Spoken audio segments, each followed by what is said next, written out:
नमस्कार दोस्तों, कैसे हैं आप लोग। मेरा नाम सौरभ कुमार है और मैं आप लोग को यहाँ पर एनसीईआरटी सार संग्रह क्लास 6 to 12 पढ़ा रहा हूँ। और ये किताब आपका कॉस्मोस पब्लिकेशन का है, वन लाइनर। तो चलिए स्टार्ट करते हैं आज का। तो आज हम स्टार्ट करने जा रहे हैं पॉलिटी, भारतीय राज्य व्यवस्था के पढ़ेंगे। आज से हम शुरुआत करने जा रहे हैं पॉलिटी, ठीक है। तो भारतीय राज्य व्यवस्था आज का चैप्टर नंबर 1 होगा।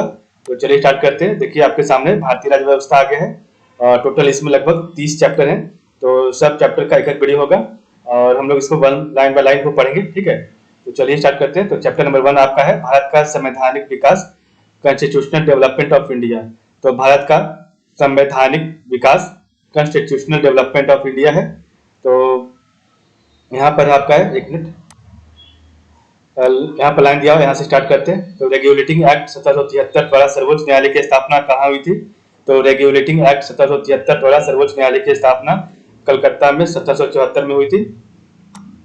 भारतीयों को भारत के प्रशासन में भाग लेने का अधिकार किस अधिनियम के द्वारा प्राप्त हुआ है।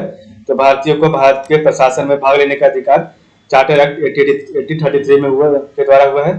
भारतीय विधान परिषद को बजट पर बहस करने की शक्ति किस अधिनियम के द्वारा प्राप्त हुई थी। तो भारतीय विधान परिषद को बजट पर बहस करने की शक्ति भारत परिषद अधिनियम 1892 के तहत जो है प्राप्त हुआ था, बहस करने का। केंद्रीय विधानमंडल सर्वप्रथम किस अधिनियम द्वारा दिस अधिनियम बाई कैम्बरल बनाया गया। तो केंद्रीय विधानमंडल सर्वप्रथम किस अधिनियम द्वारा दिस अधिनियम बाई कैम्बरल बनाया गया है।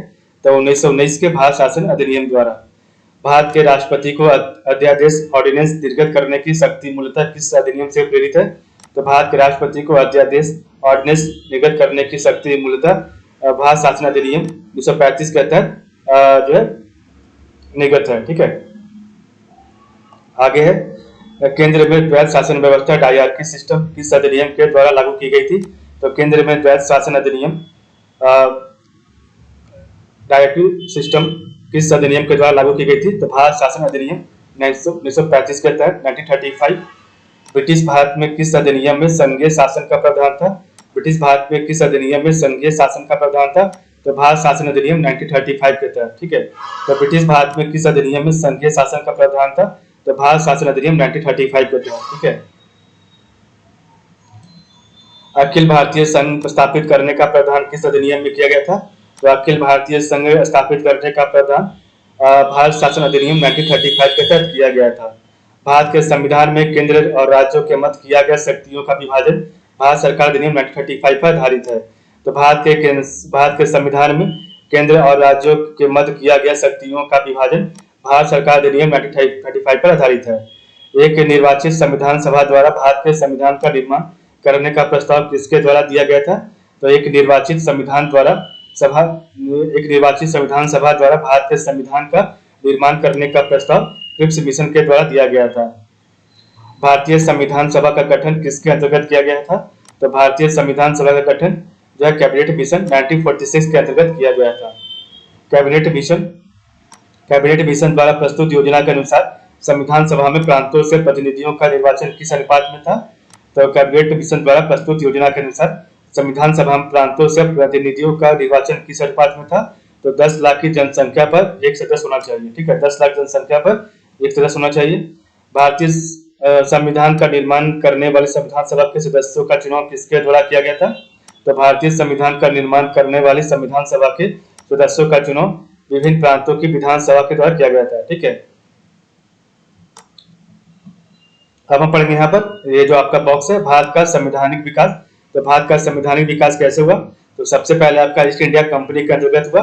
तो सबसे पहले आपका आया था रेगुलेटिंग एक्ट 1773 में, उसके बाद पीट्स इंडिया एक्ट 1784 में, उसके बाद चार्टर एक्ट 1793 में, उसके बाद चार्टर एक्ट 1813 में, चार्टर एक्ट 1833 में, उसके बाद चार्टर एक्ट 1853 में, ठीक है।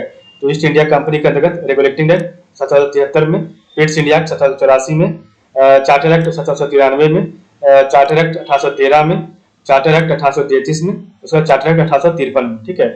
ब्रिटिश क्राउन के अंतर्गत है। ब्रिटिश क्राउन के अंतर्गत आपको कब क्या हुआ, ठीक है। तो भारत शासन अधिनियम 1858 में। तो भारत शासन अधिनियम 1858 में। उसके बाद आपका आया भारत परिषद अधिनियम 1861 में आया। उसके बाद भारत परिषद अधिनियम 1892 में आया। उसके बाद भारत परिषद अधिनियम 1909 में। उसके बाद आया आपका 10 साल बाद भारत शासन अधिनियम 1919 में। उसके बाद भारत शासन अधिनियम 1935 में। उसका आखिरी आपका है भारत स्वतंत्रता अधिनियम, भारतीय स्वतंत्रता अधिनियम 1947 में। ठीक है, तो आपका ब्रिटिश के अंतर्गत जो 1857 की लड़ाई के बाद सबसे पहले बना भारत शासन अधिनियम 1858, भारत परिषद अधिनियम 1861, भारत परिषद अधिनियम 1892, भारत परिषद अधिनियम 1909, भारत शासन अधिनियम 1919, भारत शासन अधिनियम 1935 और भारतीय स्वतंत्रता अधिनियम 1947 में। ठीक है, अब हम आगे पढ़ेंगे अंतरिम सरकार वर्ष 1946 में। तो अंतरिम सरकार 1946 में जो बना, तो जवाहरलाल नेहरू को कौन सा जो है विभाग दिया गया था, तो राष्ट्रमंडल संबंध तथा विदेशी मामले के, तो जवाहरलाल नेहरू को राष्ट्रमंडल संबंधी तथा विदेशी मामले के विभाग को दिया गया था। सरदार वल्लभ भाई पटेल को गृह मंत्री, सूचना एवं प्रसारण मंत्री का विभाग जो है मिला था इन्हें।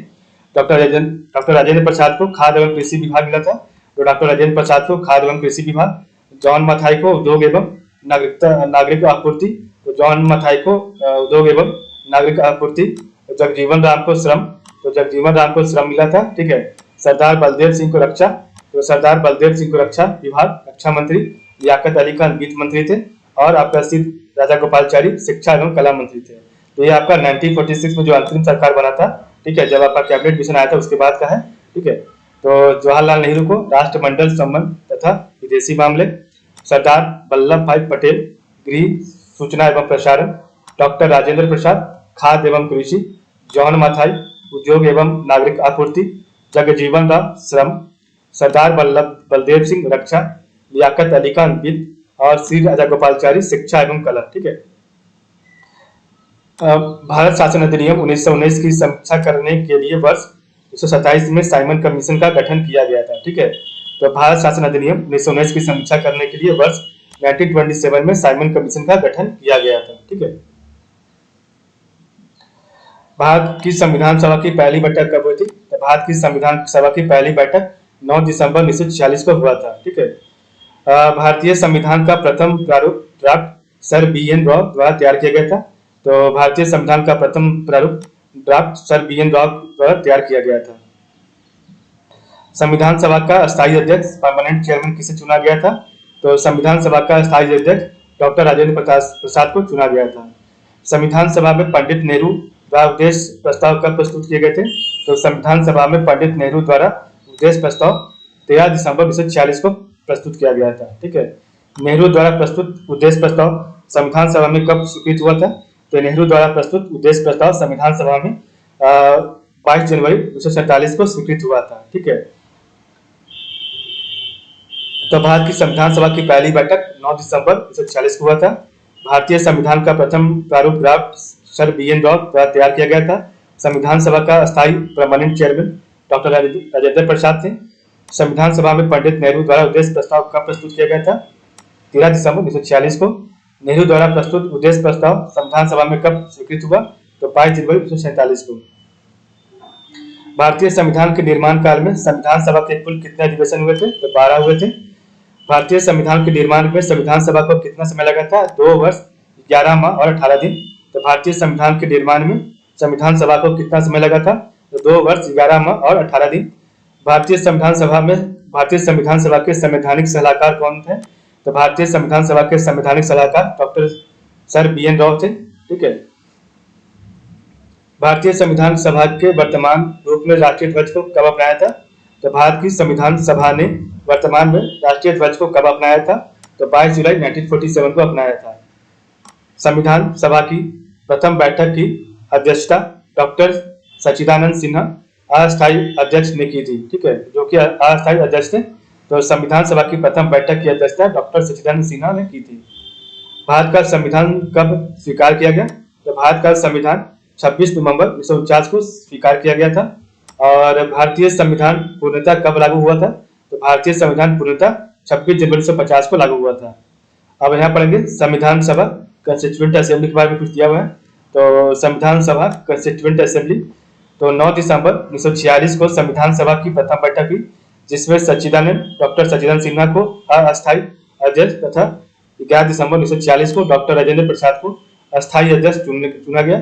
संविधान निर्माण का प्रारंभ 13 दिसंबर 1946 को पंडित जवाहरलाल नेहरू द्वारा प्रस्तुत उद्देश्य प्रस्ताव ऑब्जेक्टिव रिजोल्यूशन से हुआ, जिससे 22 जनवरी 1947 को सर्वसम्मति से स्वीकार कर लिया गया और 26 जनवरी 1949 को भारतीय संविधान अंगीकृत अडॉप्ट किया, जबकि 26 जनवरी 1950 को इसे पूर्णतः लागू एग्जीक्यूट किया गया। ठीक है, तो 9 दिसंबर 1946 को संविधान सभा की प्रथम बैठक हुई, जिसमें डॉक्टर सच्चिदानंद सिन्हा को अस्थायी अध्यक्ष तथा 11 दिसंबर 1946 को डॉक्टर राजेंद्र प्रसाद को अस्थायी अध्यक्ष चुना गया।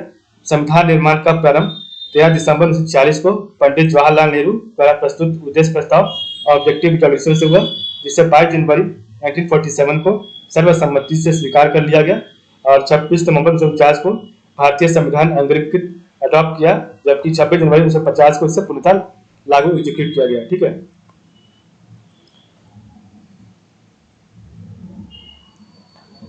26 नवंबर 1949 को भारतीय संविधान किसके द्वारा अधिनियमित किया गया था? तो 26 नवंबर 1949 को भारतीय संविधान किसके द्वारा अधिनियमित किया गया था? संविधान सभा द्वारा। जन गण मन को भारत के राष्ट्रीय गान के रूप में कब अपनाया गया था? तो जन गण मन को भारत के राष्ट्रीय गान के रूप में 24 जनवरी 1950 को अपनाया गया था।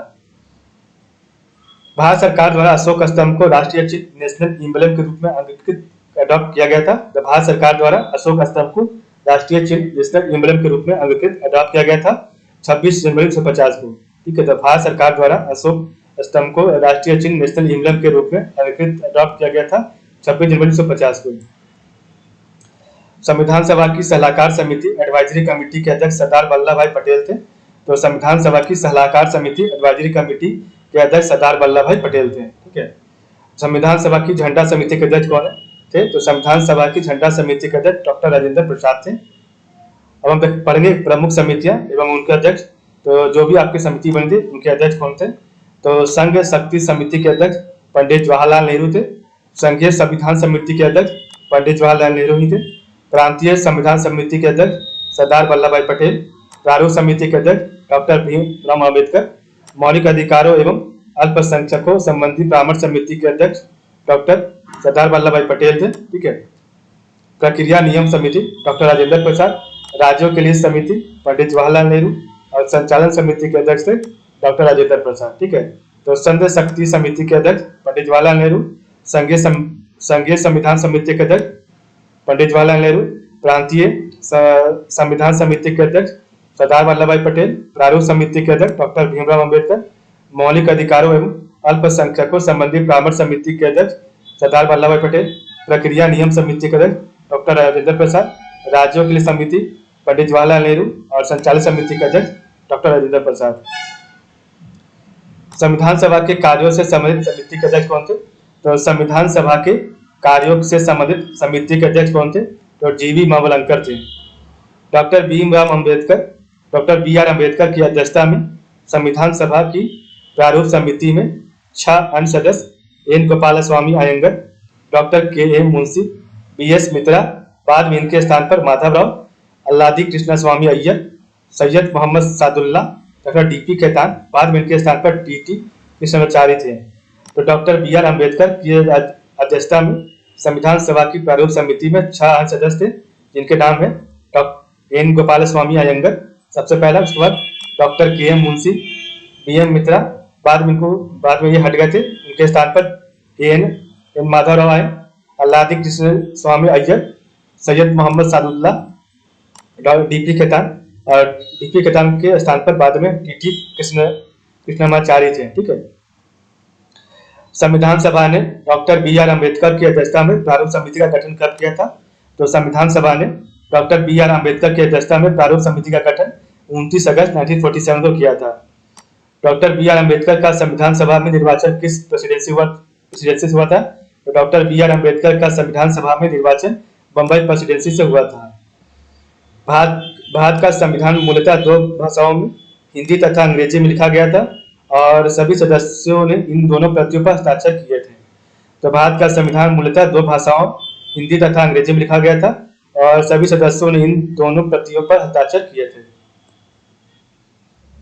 तो इस प्रकार हमारा चैप्टर नंबर 1 कंप्लीट हो गया है। तो आपका चैप्टर आज का यहीं पर कंप्लीट होता है। तो आज के लिए बस इतना ही। आप लोग का बहुत बहुत धन्यवाद। कल हम पढ़ेंगे चैप्टर नंबर 2। ठीक है, तो चलिए।